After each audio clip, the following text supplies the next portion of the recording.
Bonjour, nous nous retrouvons aujourd'hui dans le pays de tous les records, le pays de tous les miracles. Singapour vient de fêter son 50e anniversaire d'indépendance. Et en 50 ans, le pays est passé du tiers-monde au paradis du commerce mondial. Sur la carte, Singapour est coincé entre la Malaisie et l'Indonésie. C'est un état minuscule, plus petit que la ville de New York, mais qui enregistre des performances hallucinantes. Numéro 1 pour les affaires, premier de la classe pour les résultats scolaires, et puis c'est un pays les plus sûrs du monde. Bref, les résultats sont là. Singapour, les secrets de la réussite, un reportage signé Groupe Films Sans Frontières.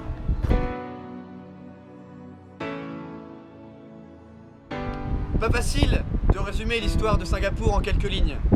Pour cela, un homme, Jean-Michel Doucet, historien et spécialiste du monde asiatique. Il vous fera comprendre comment le pays est devenu celui que l'on connaît aujourd'hui. Alors, il faut savoir que avant le 19e siècle, Singapour était très peu peuplé. Il va falloir attendre 1685 pour que Singapour entre dans le domaine colonial néerlandais, voyez-vous. Par la suite, en 1810 et 1811, en l'espace d'une année seulement, Singapour va être occupé par la Grande-Bretagne en même temps que la Malaisie et l'Indonésie. Quelques années plus tard d'ailleurs, l'arrivée de Thomas Stamford Raffles marquera un événement majeur. C'est à partir de là que tout va commencer, dès son arrivée.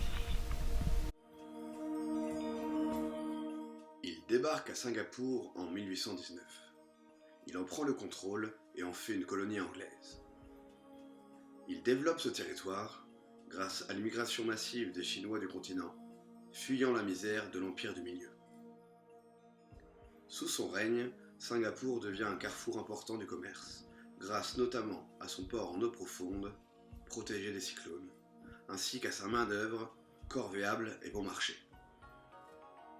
Tout se passe bien et la colonie se développe sans encombre jusqu'à la Seconde Guerre mondiale.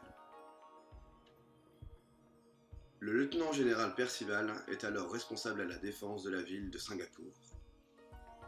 Les Japonais débarquent du nord, de la Malaisie, alors que l'état-major anglais les attend de la mer. La résistance est vaine et Singapour capitule.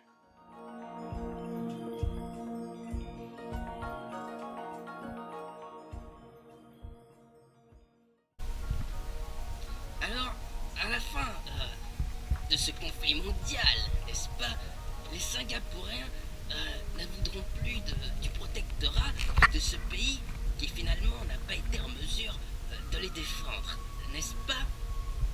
C'est donc en 1963 que Singapour va rejoindre la fédération malaise. Et donc, à partir de là, va se poser un problème important. Pourquoi? Eh bien parce que tout simplement, la Malaisie va favoriser la race malaise.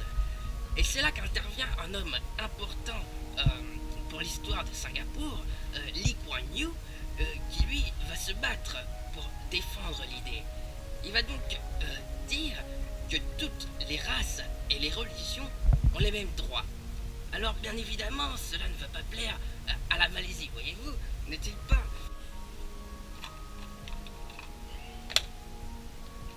Et donc, les idées de Lee Kuan Yew seront très mal prises par la Malaisie et seront à l'origine de conflits très violents, à la suite desquels, en 1965, n'est-ce pas, Singapour déclara son indépendance. Et c'est donc Lee Kuan Yew lui-même qui prendra le pouvoir.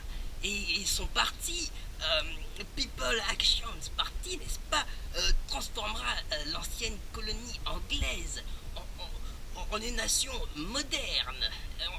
Une nation moderne, tel un modèle de prospérité extraordinaire, n'est-il pas? Maintenant, nous comprenons mieux l'histoire de Singapour. Jean-Michel nous a parlé d'un pays stable et prospère. Mais où en est cette cité-État au niveau économique? C'est ce que nous allons voir dès maintenant, grâce à Natacha Sainte-Mère et à François Thomas.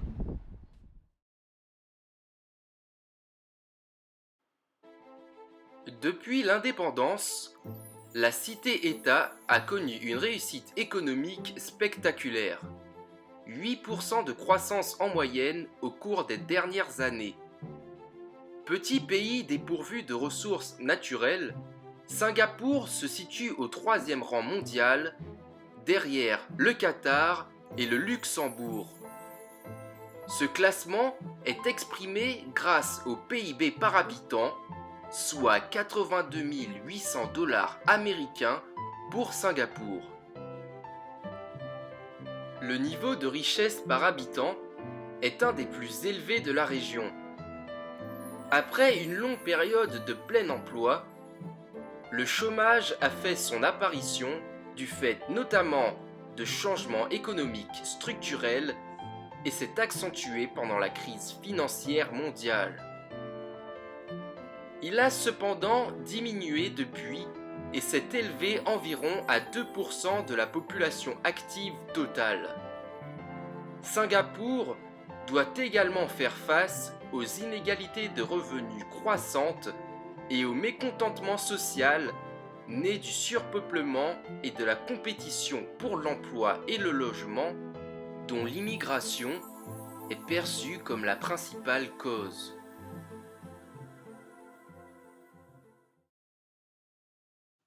Nous retrouvons Zach Myers. Expatrié depuis une dizaine d'années, il est à la tête d'une grande entreprise de BTP. À Singapour, tout est en construction. Il y a vraiment beaucoup de construction. Tu ne verras jamais un seul endroit sans construction. C'est impossible. Je pense que tout ce qui est bâtiment, etc., c'est vraiment en pleine mutation. Vu la densité qu'il y a, c'est normal qu'il y a tant de demandes de construction d'immeubles, etc. Et mon petit bonheur, c'est les feux rouges où je peux un peu me reposer de ma journée. C'est reparti déjà. Voyez-vous. Comme tous les matins, dès son arrivée au bureau, Zach épluche la presse économique, un rituel qui selon lui est indispensable.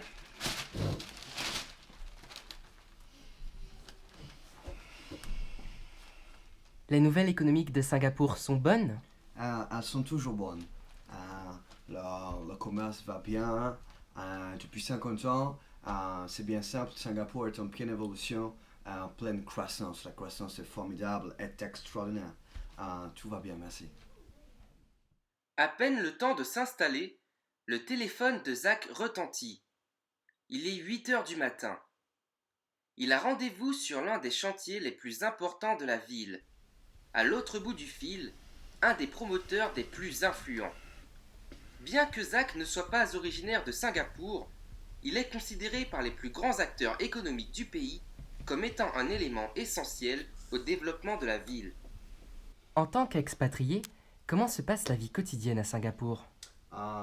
Les lois à Singapour sont réputées pour être très strictes, très sérieuses. Mais moi, en tant que personne, je me sens en sécurité. Je peux sortir à n'importe quelle heure du jour et de la nuit. C'est très vraiment sécurisé. Il faut savoir que les policiers sont habillés en civil.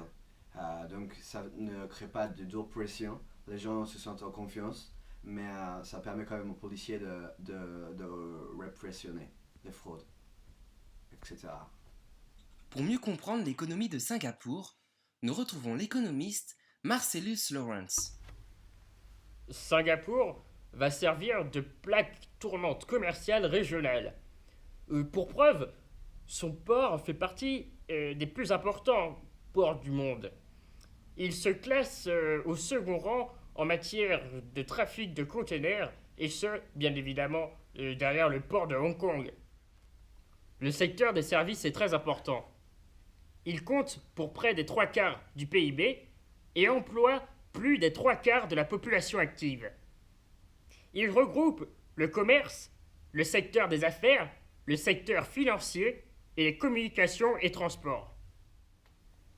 L'économie de Singapour repose fortement sur le secteur industriel.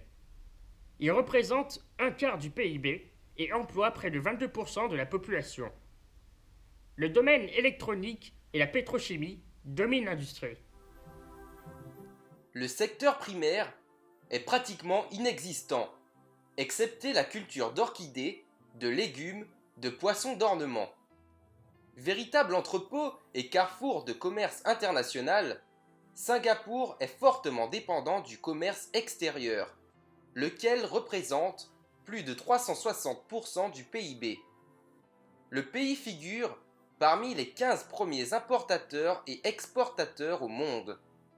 La stratégie adoptée par le pays consiste à favoriser les exportations tout en veillant à minimiser les entraves aux importations. Singapour a signé des accords de libre-échange régionaux et bilatéraux.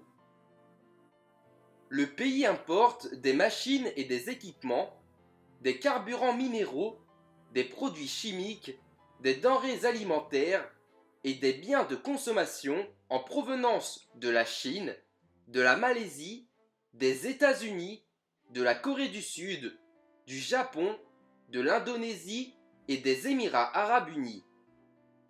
Le pays exporte des machines et des équipements, des biens de consommation, des produits pharmaceutiques et des carburants minéraux en direction de la Malaisie, la Chine, Hong Kong, l'Indonésie, les États-Unis, le Japon et la Corée du Sud.